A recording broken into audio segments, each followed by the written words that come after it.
In 1967, Roy Bates from Southend took charge of an old wartime sea fort 8 miles off the Essex coast. He made it his own country. Sealand was born. Disputed as an independent state by the UK, Sealand has its own stamps, its own flag, and even its own passports. 5 years ago, I was invited to film there for the BBC. There are 2 ways onto Sealand, either by the air or by the water. If you come by boat, the only way then is up. I was feeling kind of seasick. Then, last summer, disaster.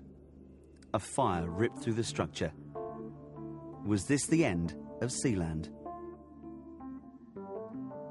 Roy Bates and his wife Joan don't live on Sealand anymore. It's run by their son Michael.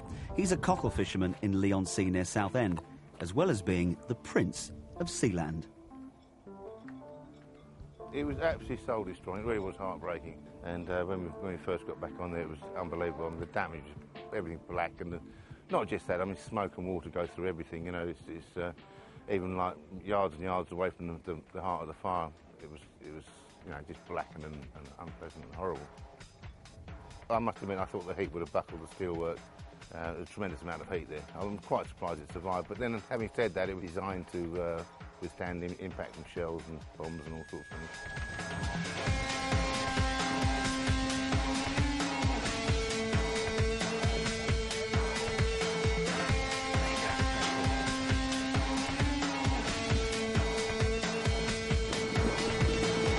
The last time I was at Harwich, I think it was the journey that we made to Sealand more than 5 years ago. And I remember leaving thinking, what was Sealand going to be like? You know, this old wartime sea fort that had been turned into a country that's now been in existence for around 40 years. And I think it's quite sad that there was a fire on board, and it feels strange that it's going to look very different compared to last time we were there. But there's a band of people who are very determined to make sure the future of Sealand continues. Building work starts today. To get to Sealand, you can go by helicopter, but it's cheaper and, of course, rougher by boat. It takes an hour and a half. Then it's up and away. This all seems rather familiar. Going up again, just like last time we came to Sealand. Same winch in place, hanging over the North Sea.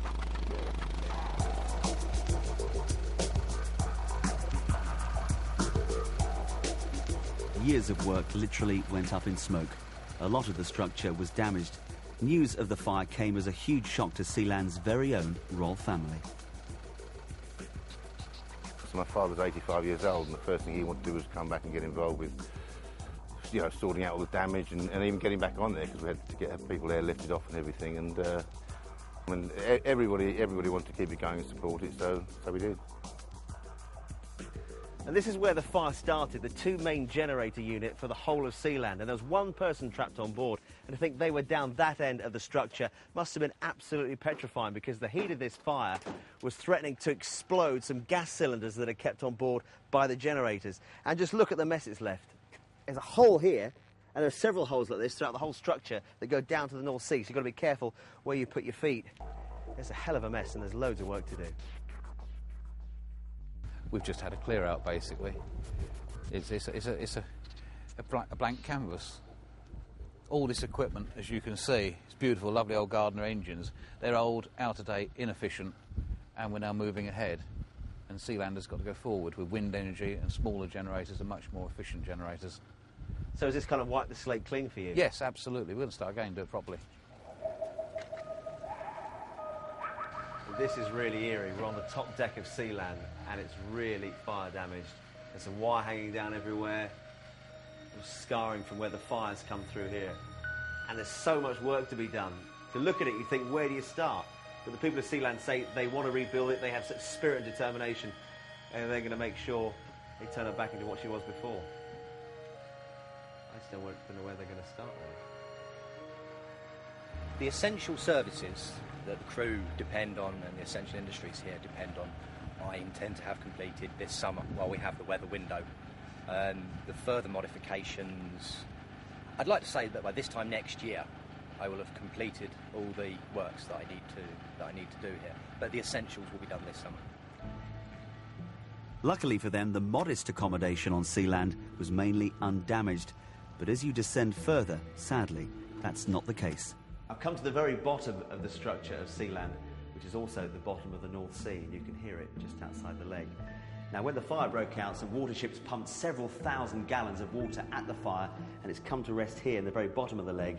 And the problem now is getting that out. Quick toast to the future of Sealand. Despite all this, they're optimistic. Alcohol is usually banned here, but the Sealanders invited me to toast their future. Sealand. Sealand.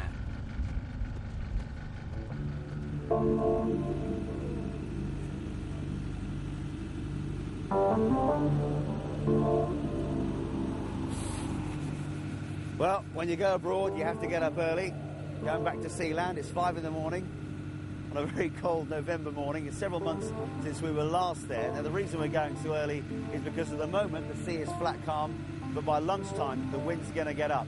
So we need to get the filming done this morning and then get back, otherwise we're then trapped on Sealand. That's one of the problems of being so far out to sea. You're completely reliant on the weather. Well, the first thing was to make the living quarters for the crew habitable and comfortable, and I think we've succeeded in doing that. We fully rewired, we started decorating, we've pumped a hell of a lot of water out, and we've disposed of pretty much all the debris from the fire, which was the hardest thing.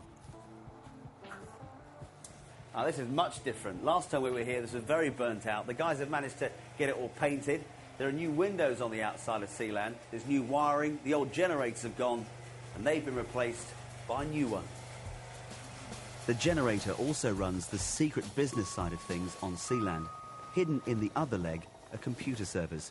I could look, but not film them.